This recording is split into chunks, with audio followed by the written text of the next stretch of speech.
Muito bem, seja muito bem-vindo, seja muito bem-vinda para mais uma aula profissa para você que está chegando agora. Muito prazer, eu sou o Roberto, sou procurador do Estado, já fui aprovado 10 vezes em concursos públicos, criei o Método 3.1 e aqui no meu canal eu ajudo você a entender como conquistar 90% de acertos e ser aprovado no seu concurso público, seja ele qual for, e, obviamente, obter a sua estabilidade financeira, profissional, em 6 meses ou no tempo que for preciso para você. E vou direto aqui para a aula de hoje, que eu sei que é um tema que muita gente pediu para eu gravar essa aula, falando sobre, Roberto, quantas questões eu preciso acertar para ser aprovado no meu concurso público. E já quero aqui te mostrar que isso vai variar muito caso a caso. Vamos ter, a depender do concurso que você escolha, a depender do teu cargo, do nível de escolaridade, da exigência da sua prova, esse número vai variar. Mas eu já quero te mostrar aqui um recente caso de sucesso aqui do programa, a Jussiele, essa moça aqui, que foi aprovada, para o cargo de médico veterinário lá no Mato Grosso, a Jussiele do Mato Grosso, e ela acertou 75%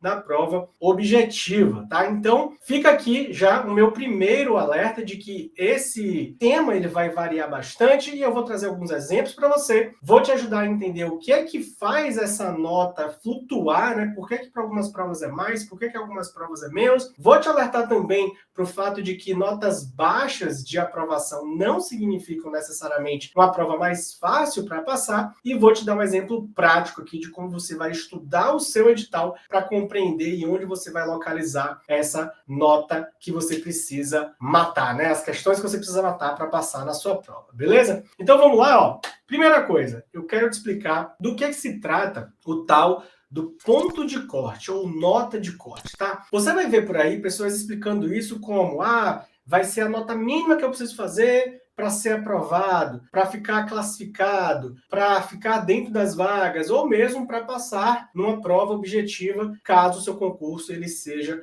formado por várias etapas em que você vai ter várias notas de corte diferentes. Nota de corte objetiva, nota de corte da prova subjetiva, e eu já quero fazer um combinado contigo. Eu vou usar essa expressão aqui como a nota mínima que você precisa ter para conseguir ir para uma outra fase no seu concurso, se o seu concurso de repente tem redação, ou se o seu concurso tem uma prova discursiva, para que você tenha efetivamente essa segunda prova corrigida. Então, nota de corte para fins do que a gente vai te explicar aqui, eu vou abordar essa expressão dentro desse conceito. Combinado? Então, agora seguindo aqui, o que é que influencia, Roberto, a nota de corte do meu concurso? Ora, pare e pense aqui comigo. Se você está prestando carreiras policiais, que são concursos que normalmente têm uma quantidade de vagas, o quê? Grande, Concurso de nível médio, concursos de órgãos da administração pública, da área administrativa, todos esses são concursos que quando saem tem um atrativo muito grande, porque são 500 vagas, 1.000 vagas, 700 vagas, e isso naturalmente vai influenciar. Você há de convir comigo, quanto maior o número de vagas, mais baixo tende a ser um pouco a nota de corte. Por quê? Porque, obviamente, os candidatos, eles se preparam, mas não é todo mundo que vai acertar 80, 90 ou mais na prova. Vai ter aquela galera ali que vai ficar com a nota abaixo, portanto, a nota de corte tende a ser mais maleável, flexível. Então, esse é o primeiro fator que vai influenciar a nota de corte de um concurso, número de vagas. Quanto a maior quantidade, menor tende a ser. Por outro lado, se você vai prestar um concurso muito concorrido, que tenha os melhores salários e que tenha poucas vagas, certamente a nota de corte tende a ser o quê? Mais alta, porque realmente o funil vai ficar muito estreito e só os melhores, os mais preparados, tendem a conseguir ficar acima desse corte, não é verdade? Então, esse é o primeiro critério que vai influenciar a nota que você precisa fazer na sua prova, no seu concurso. Mas não é só isso. Existe um outro fator que vai influenciar diretamente a nota de corte do seu concurso, que é o sistema de correção utilizado pela banca. Então veja, existem atualmente no mercado duas formas das bancas se organizarem na hora de elaborar as questões que você vai ter que responder na sua prova. O deles é a múltipla escolha, múltiplas alternativas, que é muito mais familiar para a gente, que é o sistema em que você vai ter lá alternativas para marcar a correta. Letra A, B, C, D, e algumas provas A, B, C, D ou E. Esse é um sistema em que normalmente né, você vai ter ali uma escolha de uma alternativa que vai lhe atribuir um ponto positivo, caso você acerte, ou 0 ponto se você não acertar, se você errar a alternativa que você marcou no seu gabarito. E existe um outro sistema que esse sistema com certeza vai te fazer ter uma nota de corte muito inferior, que é um sistema muito conhecido, né, muito temido por alguns concurseiros. Eu particularmente odiava esse sistema porque eu não conseguia passar nessas provas da CESP, que é o sistema em que uma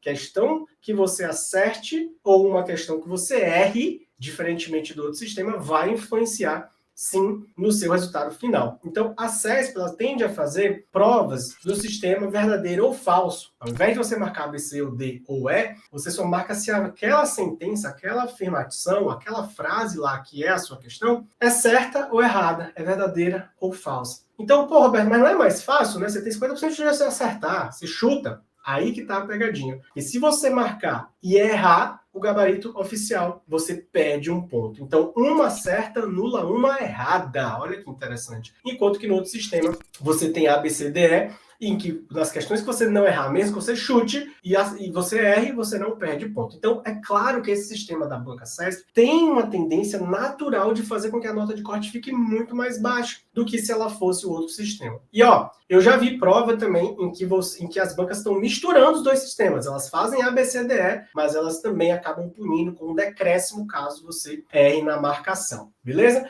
Então, o que mais que influencia? Vamos lá. Já falei do número de vagas, já falei do sistema de corte, e é óbvio que o nível de exigência da prova vai influenciar na nota de corte. Então, quanto maior for o nível de exigência, que a banca mais aperte ali nas questões, que cobre conhecimentos mais aprofundados, que cobre, por exemplo, jurisprudência, né, que são os entendimentos dos tribunais a respeito daquele tema. Como é que os tribunais têm decidido a respeito desse tema X? O que é que o Supremo Tribunal Federal pensa sobre esse tema Y? Veja que é um conhecimento que vai muito além do básico, que é você pegar o seu material, assistir às suas aulas, fazer as suas anotações, olhar a legislação, mas também ter que entender o que a jurisprudência fala sobre aquele tema. Então, quando você tem esse nível de exigência maior, óbvio que a nota de corte tende a ser menor. Enquanto que em concursos talvez mais simples, os concursos municipais, né, a depender do cargo, com nível de escolaridade, tendem a deixar a nota de corte mais alta, já que você vai ter um nível de exigência mais baixo, e aí os candidatos bem preparados, obviamente, vão ter as melhores pontuações. Agora, uma coisa que eu quero te chamar a atenção, não se engane achando que... Roberto, traz alguns exemplos, né? Já vou começar a citar alguns exemplos aqui, tá? Peguei aqui em um dos sites de concurso algumas notas de corte. Então, por exemplo, peguei aqui algumas provas de procuradoria, beleza? E aí a gente tem aqui, ó, por exemplo, na prova de procurador do estado, lá do estado do Acre, lá na região norte, 6 vagas, né? Então foi aqui 61,39% que foi a nota do corte para essa prova. E logo abaixo, procurador do estado de Alagoas de 2008, né? Portanto também é um concurso antigo, 14 vagas, com 55% de nota de corte para você poder avançar no concurso. Aí depois teve uma outra prova aqui com 60%, outra 59%. Provas mais recentes, como a de 2016 do Maranhão, foi 69%. 30 vagas, Banca Carlos Chagas, Mato Grosso, 70%, 2016, né? Portanto, também a mesma banca, né? Que é a Fundação Carlos Chagas. E aí você já vê aqui, então, o que eu estava lhe dizendo. Veja, prova de procuradoria, não se engane achando que, então, por essa tabela aqui que o Roberto está mostrando, eu vou fazer a prova do Ceará. Porque no concurso de 2007, o corte foi de 50%. Veja, a gente está falando de uma prova que com certeza vai exigir muito de você, que esse concurso, quando ele voltar a ter, provavelmente a nota já não vai ser essa, e não é porque foi baixa que vai ser mais fácil que os outros estados. Muito provavelmente aqui, qualquer um desses estados aqui, as próximas provas tendem a ter uma nota maior, porque os candidatos estão se preparando cada vez mais, porque as bancas também estão exigindo cada vez mais deles, e porque algumas referências que você traz aqui são muito antigas. Existe um natural crescimento da nota de corte ao longo dos anos, que obviamente faz a gente pensar o quê? É uma oportunidade. É uma grande oportunidade para você. Como assim, Roberto? Você está me dizendo que eu preciso estudar mais? Isso é uma oportunidade para mim?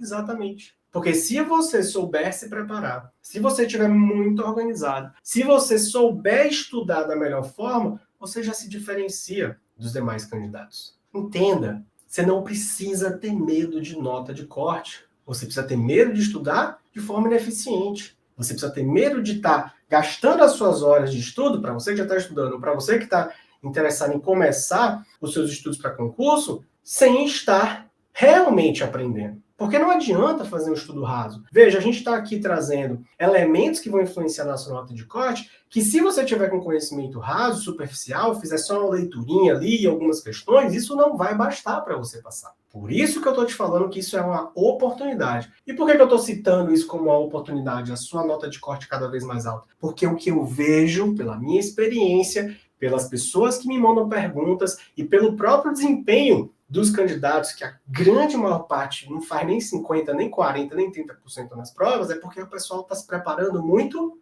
mal. Os candidatos estão se preparando mal, o nível de exigência está aumentando, então está criando o quê? Uma discrepância entre o quanto você precisa acertar e o quanto a galera está estudando errado, cometendo erros básicos de material, de organização, de planejamento, de revisão. E aqui no meu canal você vai ver vídeos o tempo inteiro. Eu vou deixar alguns sugeridos aqui também para você poder já conferir as melhores técnicas de estudo, tá? Então já tem alguns vídeos aqui com as técnicas de estudo para você seguir no final desse vídeo também. E vou deixar alguns também aqui no final, na descrição.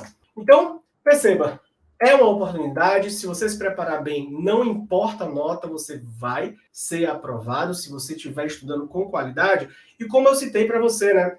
Onde é que eu acho, Roberto, a nota de corte do meu concurso? Eu já decidi o concurso, já sei o que eu quero, já tenho essa decisão tomada.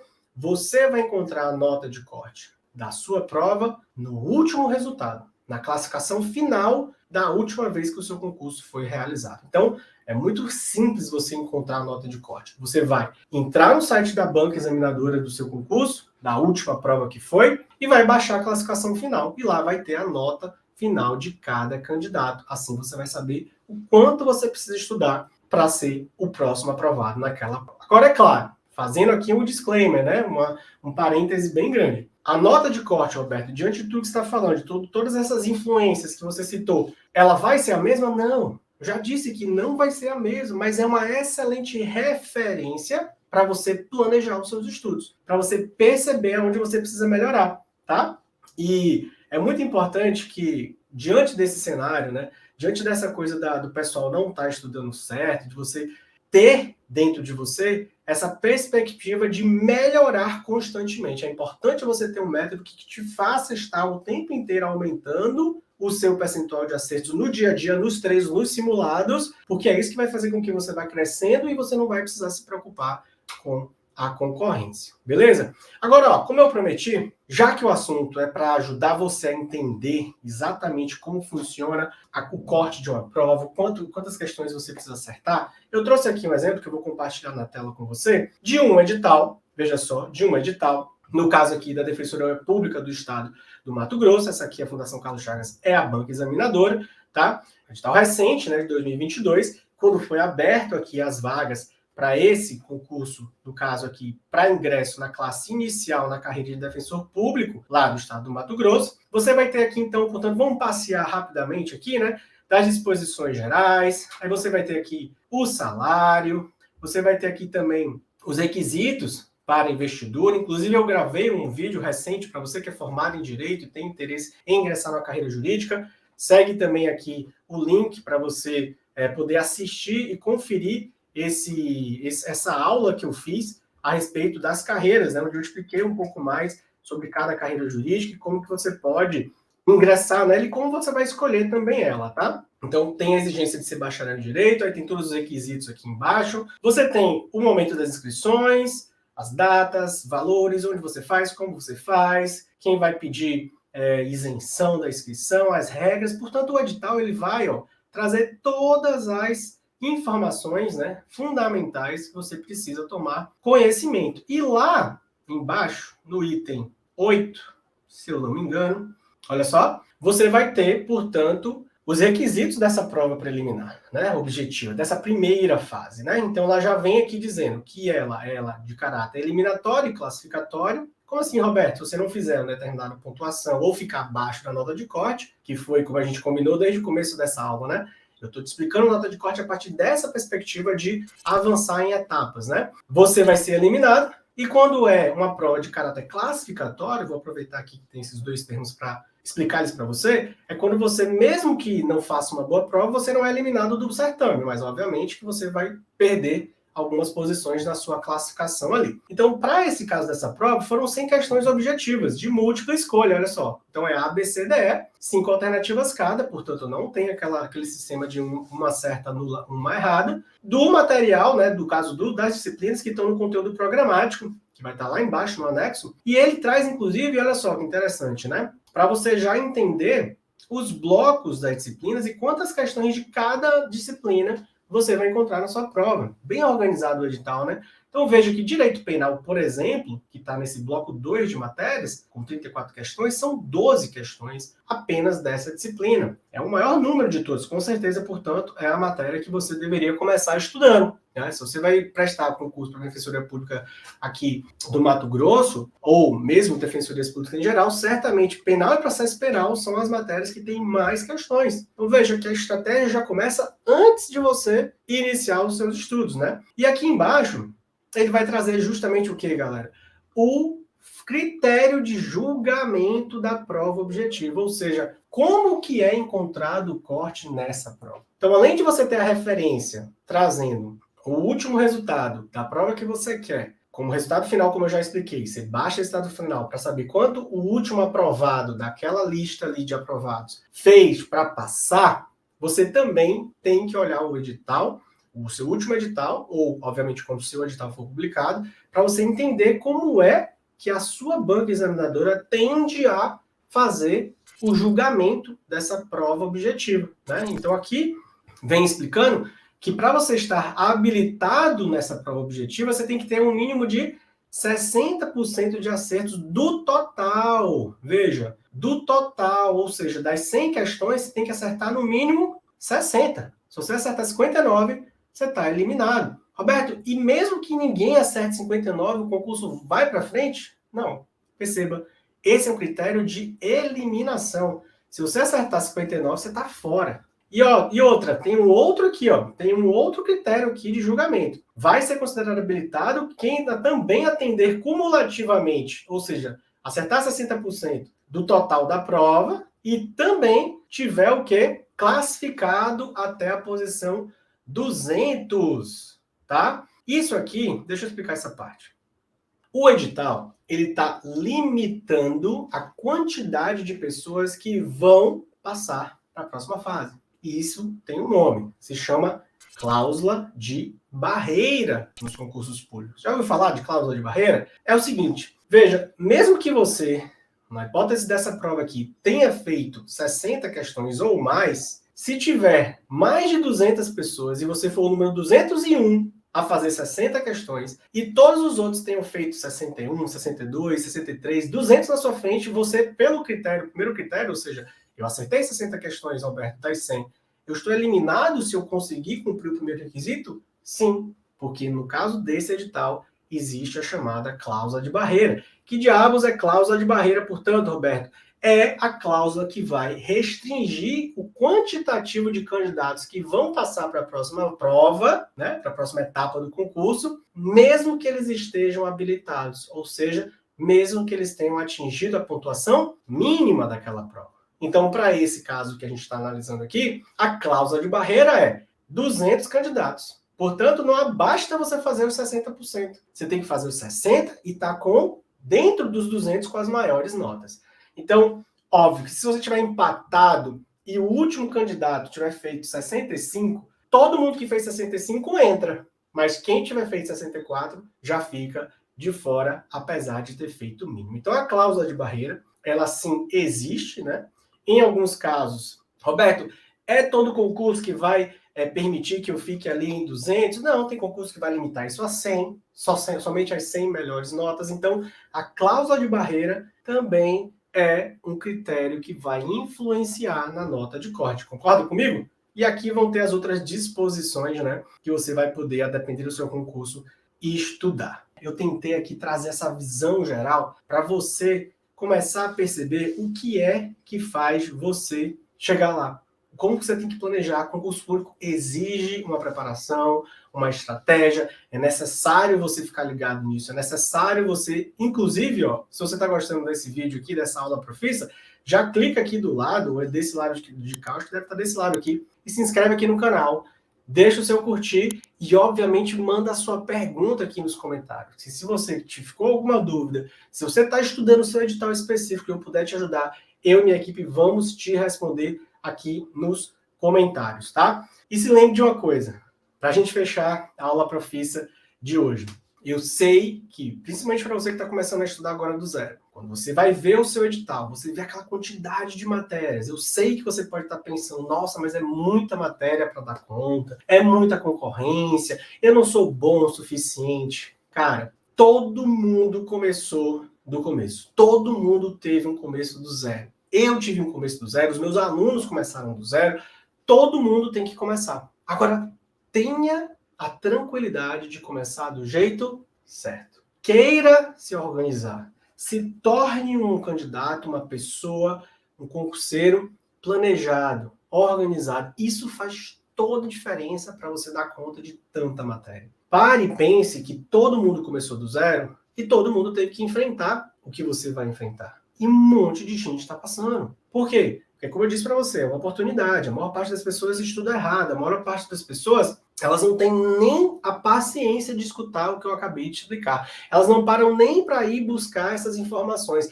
Elas simplesmente se inscrevem na prova e vão lá no dia da prova para ver o que vai dar. E aí as chances de dar errado são muito maiores do que para aqueles que estão aqui buscando entender o funcionamento desse jogo dos concursos públicos. Porque sim, eu costumo dizer, né, que concurso público é um jogo, sim, e quem vai vencer esse jogo não é o que tem mais tempo, não é o que tem mais inteligência, não é o que tem filhos ou não tem filhos, não é o que trabalha ou não trabalha, não é o que só estuda, é o que aprende a jogar o jogo. Por exemplo, eu citei para você, é importante você ter um método de estudos que permita você fazer a sua evolução contínua, porque a gente viu que a nota do corte ao longo dos anos ela tem crescido. Né? Eu te mostrei uma tabela aqui de concursos de 10, 15 anos atrás, que era 50% para o mesmo cargo, e que hoje você já não passa em lugar nenhum, eu diria, com 50%. Então, veja, um método que permita que você verifique que você está crescendo semana a semana, mês a mês, melhorando o seu score gradativamente, vai fazer com que você nem precise se preocupar com a concorrência. É estudar focado se eu estou melhorando ou se eu não estou melhorando. Meu score está aumentando ou não está aumentando? Opa! Porque o seu score do dia a dia, nas questões, nos simulados que você vai fazendo ao longo da sua preparação, vão permitir você tomar decisões. Decisões importantes, inclusive. Do tipo, será que eu preciso mudar o meu material? Será que eu não preciso pegar um material mais aprofundado? Será que não está faltando revisão? Será que eu estou estudando de forma desconcentrada? Será que eu não preciso melhorar minha concentração? Entende onde eu quero chegar? Se você ficar ligado nisso que eu estou te falando, nessa situação de melhoria contínua, você sempre vai ter à mão a decisão certa para fazer o ajuste. Porque, não se engane, a sua trajetória até a sua aprovação não vai ser uma linha reta que você vai começar a estudar e vai chegar lá. Você vai precisar fazer ajustes ao longo desse caminho. É natural. Eu fiz vários ajustes, meus alunos fazem os ajustes, mas aí é que entra a necessidade de ter um método que permita você ter a oportunidade de perceber onde está o erro e ajustar logo em seguida, para aí sim fazer dessa reta o menos sinuosa possível. Beleza? Eu espero que você tenha gostado dessa aula profissa de hoje. Se fez sentido para você, se você gostou, deixa o seu joinha, o seu curtir, se inscreve no meu canal, como eu já falei, e deixa a sua pergunta aqui embaixo, que eu vou fazer questão de responder, e quem sabe vai ser o tema do próximo vídeo. Fechado? Grande abraço para você, eu te vejo, portanto, na próxima aula profissa. Tchau, tchau.